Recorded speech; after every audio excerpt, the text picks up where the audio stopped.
Hello and welcome to part 2 of this 3-part video about the top 5 savings accounts in Canada, according to Jenny Pershin. So in this video, we're going to talk about the HISA or the high interest savings account, the RRSP or the registered retirement savings plan, and the TFSA, the tax-free savings account. Please keep in mind that this is a high-level summary of how these accounts work. By the end of these 3 videos, you'll have a good basic understanding of what the accounts are about and why you might want to consider utilizing them on your financial independence journey. But when it comes to the nuances of every account, I will leave links down below that will explain each account in detail. If you were to plot the 3 accounts that we're talking about in this video on a chart describing how easy it is to access money in those accounts and when you probably will want to access that money, this is what that chart will look like. Although you can take out money out of these accounts at any time, this is kind of a reflection of how strategic you might want to be with that money. The HISA is a non-registered account for when you need maximum accessibility to your money. It's typically good for keeping an emergency fund in, whereas the TFSA and the RRSP are designed to help you save for bigger purchases and retirement. A high interest savings account is simply a savings account that pays a higher rate of interest compared to a regular savings account. The HISA is typically the most commonly suggested account when it comes to building up an emergency fund. On all the accounts in our list, this is the only account that really is a saving account. It's not an investment account because you don't have to purchase any investments within that account to gain some interest on it. Banks make their money by taking your money that you hold in the bank, lending it out to other people, charging them interest, and then giving you a little bit of interest in return as a thanks. So whereas a savings account might pay you 0.3 or 0.4% interest, you could get 3%, 4%, sometimes even 5% on an HISA. The minimum age to open a high interest savings account typically depends on the financial institution that you're opening it at, but usually it's around 18 or 19 years old. It's commonly advised to open your HISA at an online bank because online banks can offer you a higher rate of interest since they don't have all the operating costs that traditional physical banks have. However, if you prefer in-person customer service, or if you need quick and easy access to an ATM because you're a cash user, it might be better to open up an HISA at a regular physical bank. Look for an account that is completely free, no fees, no minimums, and also be wary of promotional interest rates because oftentimes banks will hold these really high interest rates for maybe 5 or 6 months, but then afterwards the interest rate gets actually quite bad. Another thing to note is that the higher balance you have in a high interest savings account, typically the more interest will be paid, but that interest is still not going to be as much as you'll likely get on investments. So I personally don't keep a lot of money in a high interest savings account. So those were HISAs. Let's now jump onto the other side of the timeline and discuss RRSPs. I'm covering RRSPs before TFSAs because if you understand RRSPs, TFSAs will be super easy to understand. An RRSP, or Registered Retirement Savings Plan, is a tax-advantaged account designed to help you save for retirement.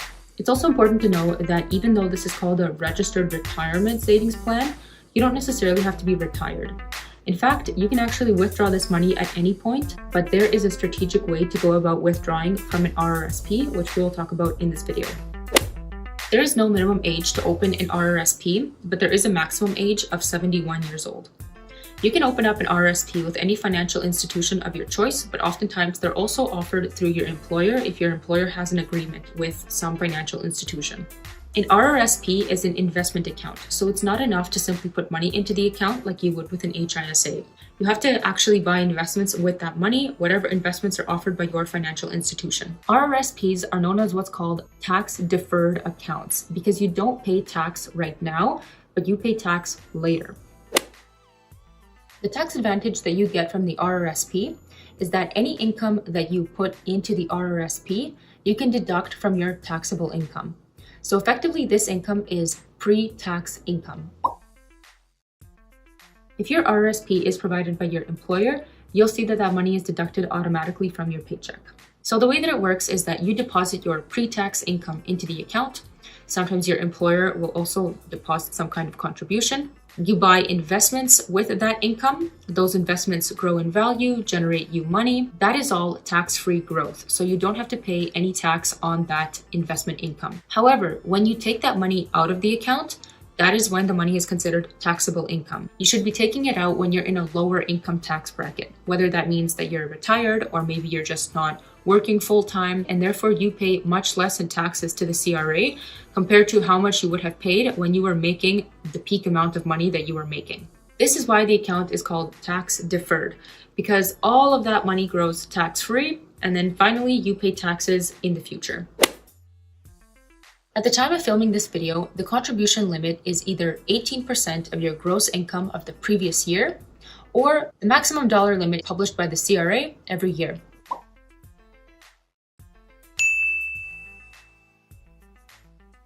Any contribution room that you don't use this year or in any given year will carry forward to the following year.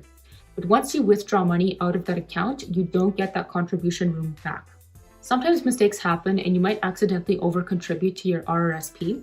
So for this reason, there's a $2,000 cushion that you can actually over-contribute over your lifetime. If you go over that lifetime limit of $2,000, your extra bit of contribution over the $2,000 will be subject to a penalty of 1% per month until you withdraw that money, aka correct the error.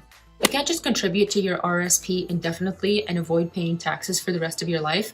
So because of this, at the age of 71, your RRSP has to be converted into what's known as an RRIF, or a Registered Retirement Income Fund. With an RRIF, you'll have to make withdrawals and pay taxes on them. That is kind of beyond the scope of this video, but that's just something to know. Now let's get into TFSAs. This is another registered investment account in which you have to purchase investments that will grow in the account. And you have to be the age of majority typically in order to open this account. A TFSA is what's known as a tax sheltered account because any money that you put into the account is after-tax income, and then all of your investments grow tax-free, and when you withdraw it, it's also completely tax-free. You could spend it on a vacation, a wedding, a car, whatever you want to spend it on. And it's all yours to keep. The one exception here is US dividend-paying stocks. If you hold any of these in your TFSA, they will be subject to 15% tax that will be withheld by the US. There are contribution limits associated with the TFSA, which are published by the CRA every year. Contribution room starts to accumulate at age 18, no matter what the age of majority is in your province, and it carries over every single year. When you withdraw money from your TFSA, you actually get the contribution room back the next year. So your contribution room for any given year would be the contribution room that's available as per the CRA in that year, plus any unused contribution room previously, plus any withdrawals that you made in the previous year. Since TFSAs aren't really related to income tax like RRSPs, you don't have to be so strategic with taking out your money as you might have to be with the RRSP. However, make sure that you're keeping track of your contributions because TFSAs don't have that $2,000 cushion that RRSPs have, and they're subject to the same 1% per month penalty just like RRSPs. That concludes part 2. In part 3, we're going to talk about the FHSA and the RRSP, designed to help you save for your first home as well as for a child's post-secondary education.